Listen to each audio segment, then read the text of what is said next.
Welcome to the deep dive. You know that moment, right? Someone asks, how are you? Huh. And even if things are, well, totally chaotic, that automatic, I'm fine, just pops out. It really does, almost without thinking. Yeah. But what if you could actually say how you feel? Politely, I mean, authentically. Without sounding like you're just, complaining all the time. Mm-hmm. That's what we're diving into today, navigating those tricky waters of expressing negative emotions in English. Right. And it's not about being a Debbie Downer, like you said. No, exactly. It's about clarity, connection, Okay. getting past that awkwardness or feeling dramatic, which I think a lot of learners worry about. Absolutely. So our mission here really is to give you some useful phrases, some go-to options, Okay. and help you figure out when to use them, how to use them, and crucially, how your tone of voice can just completely change what your words mean. Ah, the tone, yeah. It's huge. Think of mastering this as like a shortcut to really understanding social cues better. It builds real trust, not just surface level chat. Okay, I'm excited. I think you're going to be some real aha moments for people listening. I hope so. We're aiming to get you way beyond just, I'm fine.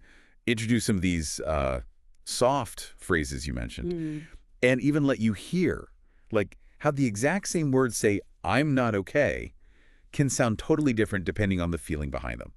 Let's really unpack this. Let's do it. So first off, why? Why is it even okay, or maybe even good, to talk about negative feelings sometimes?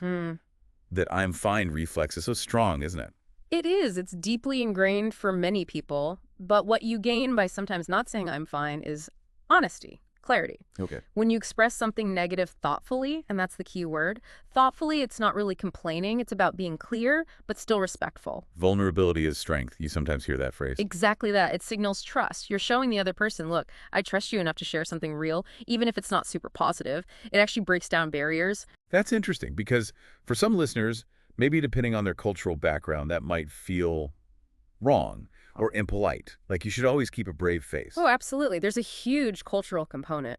In many cultures, yeah, direct emotional expression, especially negative, can be seen as weak or impolite. Saving face is key. Right. But often in many English-speaking contexts, a sort of softened, polite acknowledgement of difficulty is actually valued. It builds trust, shows you're authentic. It's a cultural nuance to pick up on. Definitely. It's not about oversharing or dumping your problems on someone. It's about finding that balance, honesty, but with discernment, measured expression. Okay, so if honesty is good, but bluntness isn't, how do we do it? How do we actually say we're not doing great without sounding, I don't know, harsh or dramatic? That's where these soft, natural phrases come in. Think of them like linguistic cushions, maybe. Linguistic cushions, I like that. Yeah. Okay, give us some examples. What if someone's just feeling sad or down? Right. So instead of a flat, I'm bad or I'm sad, which can feel a bit abrupt. Yeah, a bit stark. Exactly. You could try something like, I'm feeling a bit down today, or, oh, it's been a rough day. Okay, a bit down, rough day. Nice. Or even, I'm not really in a great mood, to be honest. See how they just soften it slightly, make it easier to hear? Yeah, they do. Much gentler. What about stress? That feeling of being totally overloaded. Ah, yes. Common one. Instead of just, I'm stressed, which can sound a bit intense, Right. you could say, I feel pretty overwhelmed right now, or things are a bit much at the moment. Overwhelmed. A bit much. Okay. Or even, I'm trying to juggle everything, but it's proving tricky. These use what linguists sometimes call hedging, softening the directness. Hedging, like putting a little hedge around the statement. Sort of, yeah. Yeah. Makes it less confrontational, more graceful. That's really useful. It's not just the words, but adding those little softeners.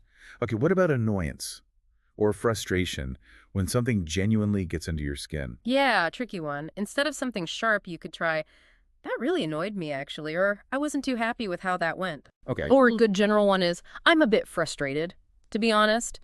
Adding to be honest often signals you're sharing something genuine, but maybe a little difficult. Right.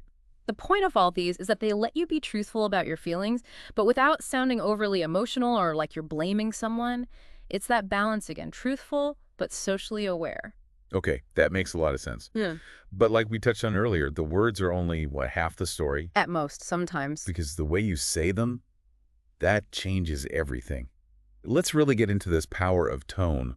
I think this is where a lot of us, myself included, sometimes trip up. We learn the phrases, but forget the music. Exactly. We talk about emotional fluency, and it's not just vocabulary lists. It's the art of it, the tone, the pace, the pauses. It's all part of the message. Social intelligence, almost. It really is. Understanding those unwritten rules. Okay, let's try that exercise. Same simple phrase. I'm not okay.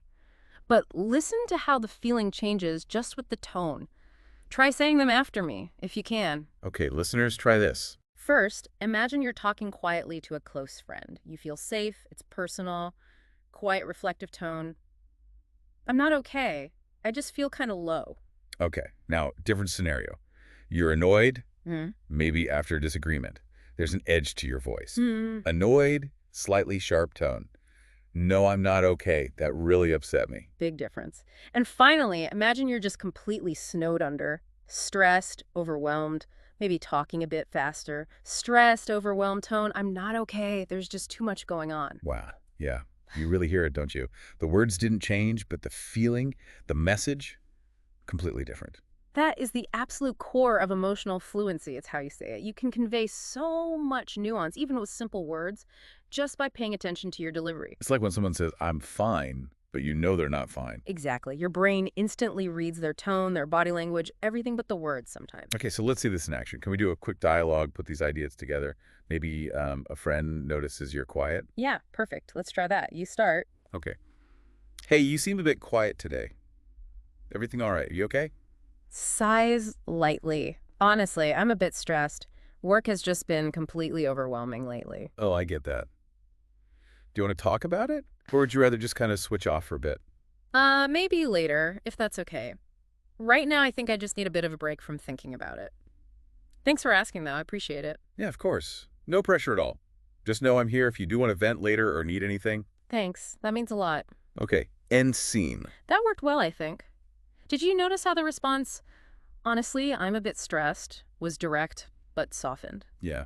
And the overwhelming explained it a bit. Exactly. And then the polite refusal to talk right now, maybe later, I just need a break. That's really important. Setting a boundary respectfully. Right, you're not shutting them down rudely. No. And finishing with, thanks for asking, though, shows appreciation for their concern. It maintains the connection even while setting a boundary. That's real-world communication skill right there. Shows maturity. Okay, so for everyone listening now, here's a little challenge. A practical thing to try. A daily check-in. Just for yourself. At the end of the day, maybe before bed, try actually saying out loud how you felt that day. Use this structure. Today, I felt. Pick an emotion word. Because. Give a brief reason. Oh, I like that.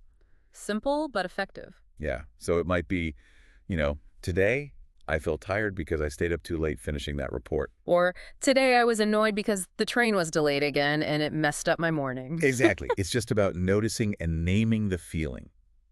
Self-awareness. And a really good practical tip to build on that, try keeping a little emotions journal in English. Doesn't have to be long, just one sentence a day. One sentence. Yeah. Today I felt X because Y. And then try to use a different emotion word each time if you can. It really embeds the vocabulary and gets you comfortable thinking about feelings in English beyond just happy, sad, angry. That's a great tip. Expands your emotional toolkit. So wrapping up, the main thing to remember is it's okay to feel sad or tired or frustrated or annoyed. It's just part of being human, right? Yeah, absolutely fundamental. But talking about these feelings in English doesn't have to be this huge, awkward, dramatic thing. Not at all. By using these kinds of soft, natural phrases, I'm a bit down, it's been a rough day, I'm feeling overwhelmed. You sound honest, yes, but also polite, and actually genuinely fluent. It gives you confidence, doesn't it? Knowing you can navigate those conversations. Huge confidence boost. You feel more authentic, more capable in your interactions. So here's a final thought to maybe chew on after this. Yeah. Consider how expressing your true feelings, even the less sunny ones, isn't actually weakness. It can be a really powerful act of self-awareness.